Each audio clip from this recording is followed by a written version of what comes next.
Okay အားလုံးပဲမင်္ဂလာပါကျွန်တော်တို့ဒီဘာမဆိုကနေပြီးတော့ဖြန့်ချီပေးနေတဲ့ FG Glass နဲ့ပတ်သက်ပြီးတော့ကျွန်တော်နည်းနည်းလေးမိတ်ဆက်ပေးမယ်ပေါ့နော်။အရင်တော့ FG Glass မှာဆိုလို့ရှိရင်သူ့ရဲ့ model အလိုက်ကိုတက်ဆိုင်ရာဘူးတစ်ခုချင်းစီမှာ locator ပေါ့နော်။သူ့ model အလိုက် locator တစ်ခုချင်းစီကိုထည့်ပေးထားတယ်။အဲ့ locator ရှိရမှာပဲကျွန်တော်တို့က locator ချပြီးတော့ကတ်လို့ရမှာပေါ့နော်။အခုနောက်ပိုင်းဘာမဆိုကနေပြီးတော့ဖြန့်ချီမဲ့ FG Glass ပေါ့နော် FG Glass မှာ locator ကိုသူ့ရဲ့တပူးချင်းစီတမော်ဒယ်ချင်းတစ်ခုမျိုးထည့်ပေးမှာမဟုတ်တော့ဘဲနဲ့ဒီလိုမျိုးပေါ့နော်ကျွန်တော်တို့ဒီ Smart Universal Locator ဆိုရက်ဒီဖုန်းမော်ဒယ်အများစုအတွက်ဒီ set တစ်ခုလေးရှိုံနဲ့အဆင်ပြေစေမဲ့ locator လေးတစ်ခုကိုကျွန်တော်တို့ဘက်ကနေပြီးတော့မိတ်ဆက်ပေးထားပါတယ်အဲ့တော့တစ်ချက်သူ့ရဲ့ဘူးထဲမှာဘာတွေပါလဲပြီးတော့လို့ရှိရင်ဘယ်လိုမျိုးကတ်ကမလဲဘယ်လိုမျိုးအသုံးပြုရမလဲဆိုတာကိုဒီဗီဒီယိုထဲမှာအသေးစိတ်ရှင်းပြပေးထားပါတယ်သူ့ရဲ့ဘူးထဲမှာဆိုလို့ရှိရင်တော့ကျွန်တော်တို့ဒီ set ကို power ကျွေးဖို့ locator power ကျွေးဖို့အတွက် C2C cable လေးတစ်ခုပါမယ်ပြီးတော့တော့ဒီ FG Glass တွေမှာဆိုရင်တော့ကျွန်တော်တွန်းကတ်ကရဖြစ်တဲ့ပုံမှာတွန်းတန်လေးတစ်ခုပါမယ်ပြီးတော့ပြီဆိုလို့ရှိရင်ကျွန်တော်တို့ဒီ set လေးပါမယ်ပေါ့နော်ဒီ set လေးကိုတစ်ချက်ကြည့်မယ်ဆိုရင်တော့ဒီဘက်မှာကျွန်တော်တို့ power ကျွေးဖို့အတွက် type C ပေါက်ပါမယ်ဒီဘက်မှာတော့ဒီcontrol button လေးပေါ့နော် control button လေးပါမယ်ဒီဘက်မှာတော့ဒီ indicator လေးပြပေးရဲ့ light လေးပါမယ်ဒီအောက်မှာဆိုလို့ရှိရင်တော့ slip pad လေးပေါ့နော် slip pad လေးဆိုတာကြတော့ကျွန်တော်တို့ပုံမှန်တွန်းလိုက်ရုံနဲ့တွန်းလိုက်ရုံနဲ့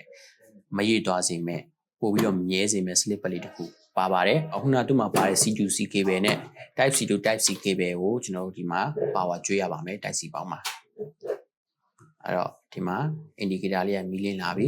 မီးလင်းလာပြီဆိုလို့ရှိရင်ကျွန်တော်တို့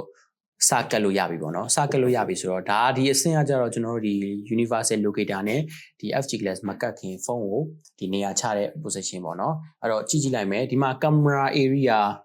buyingpamaso.com ဆိုတဲ့ဥစ္စာလေးကကြတော့ကျွန်တော်ဒီဘက်အပေါ်ဘက်ပေါ့နော်ဒီဟာလေးကတော့ကျွန်တော်တို့အောက်ဘက်ဖြစ်ပါတယ်ဒီစာကြောင်းလေးအတက်ဆိုရင်တော့ကျွန်တော်တို့အပေါ်ပိုင်းလေးပေါ့နော်ဖုန်းလေးကိုနေရာလေးချကြည့်လိုက်မယ်ကျွန်တော်တို့ဖုန်းနေရာချတော့မယ်ဆိုလို့ရှိရင်ကျွန်တော်တို့ဆက်စအုပ်ခြင်းဆိုရင်တော့ဒီလိုမျိုးကြီးဖြစ်နေလိမ့်မယ်ဒီလိုမျိုးကြီးနေရာမကျတဲ့ပုံစံမျိုးကြီးဖြစ်နေလိမ့်မယ်အဲ့တော့နေရာချမယ်ဆိုလို့ရှိရင်ကျွန်တော်တို့ဒီအောက်မှာပါတဲ့ button လေးကိုကျွန်တော်တို့2စက္ကန့်လောက်ဖိထားလိုက်မယ်ဆိုလို့ရှိရင်ဒီလိုမျိုးလေးဖြစ်လာပါပြီဒီ locator လေးကစတင်လှုပ်နေပြီဆိုလို့ရှိရင်တော့ကျွန်တော်တို့ဒီမှာဖုန်းလေးကိုနေရာချပါမယ်Okay သူဖုန်းလေးကိုနေရာချပါမယ်ဒီလိုမျိုးကြီးဖြစ်လို့မရဘူးဒီလိုမျိုးကြီးစောင်းနေလို့မရဘူးဒီမှာပါတဲ့အထစ်လေးပေါ့နော်ဒီမှာပါတဲ့အထစ်လေးကိုနေရာရအောင်ချရမယ်ဒီမှာပါတဲ့အထစ်လေးကိုပုံနေရာယူပွင့်ဒီအောက်မှာချလိုက်မယ်ချပြီးသွားပြီဆိုလို့ရှိရင်အောက်ကဘတ်တန်လေးကိုကျွန်တော်နေရာချတာပို့ရဆိုရင်တော့2စက္ကန့်လောက်ဖိနှိပ်ပေးလိုက်ပါမယ် Okay အခုဆိုရင်တော့ဒီ Smart Universal Locator ကနေပြီးတော့ဒီဖုန်းကိုအလိုလျောက်ဒီ auto chain ညှိပေးသွားတာကိုတွေ့ရမှာဖြစ်ပါတယ်ဒါဆိုရင်တော့ကျွန်တော်တို့ဒီ FG Glass ကပ်ဖို့အတွက်ဖုန်းကိုဒီ Universal Locator နဲ့ချိန်ညှိပြီးသွားပြီလို့ပြောလို့ရပြီအဲ့တော့အခု state ကကျတော့ကျွန်တော်တို့ဒီ FG Glass ကိုစကတ်လို့ရပြီပေါ့နော်အဲ့ဆိုရင်အခုကျွန်တော်တို့နောက်ပိုင်းဘာမဆိုကနေပြီးတော့ဒီဖြန့်ချီလာမဲ့ FG Glass ကိုတစ်ချက်ကြည့်ကြည့်ရအောင်ပေါ့နော်အဲ့တော့ FG Glass ကဒီလိုမျိုးပုံစံလေးဖြစ်သွားလိမ့်မယ်ဒီလိုမျိုးပုံစံလေးဖြစ်သွားမယ် FG Glass ကအဲ့တော့အခုနောက်တော့ကျွန်တော်ပြောခဲ့တဲ့အချိန်မှာ Universal Smart Universal Locator ချိန်နေနေအခုကတော့ကတ်မယ်နီးပေါ့နော်အဲ့တော့ကတ်တော့မယ်ဆိုလို့ရှိရင်ကျွန်တော်တို့ပုံမှန်တိုင်းပဲမကတ်ခင်မှာတော့တန်ရှင်းရေးလေးအရင်လုပ်ရမယ်ပေါ့နော်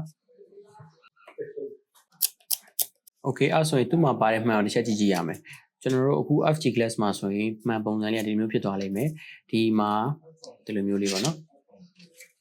ဒီအောက်မှာဆိုလို့ရှိရင်ကျွန်တော်တို့ဒီမှာညားပုံစံလေးနဲ့ plastic တစ်ခုပါမယ်ဒီအပေါ်နားမှာကျွန်တော်တို့ဒီအနီရော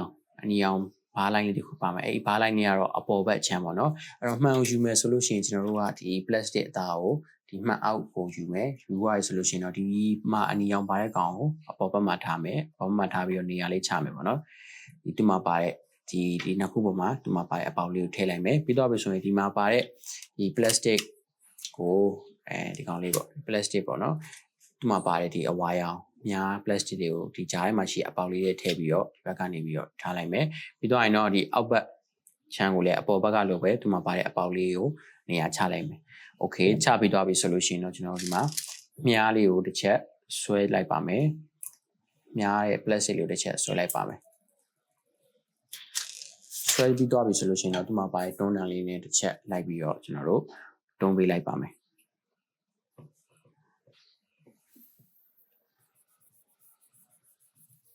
Okay တွန်းပြီးသွားပြီဆိုရင်တော့ဒီမှာအပေါ်ဘက်က plastic တစ်ထပ်ကိုကျွန်တော်တို့ခွာလိုက်လို့ရပါပြီ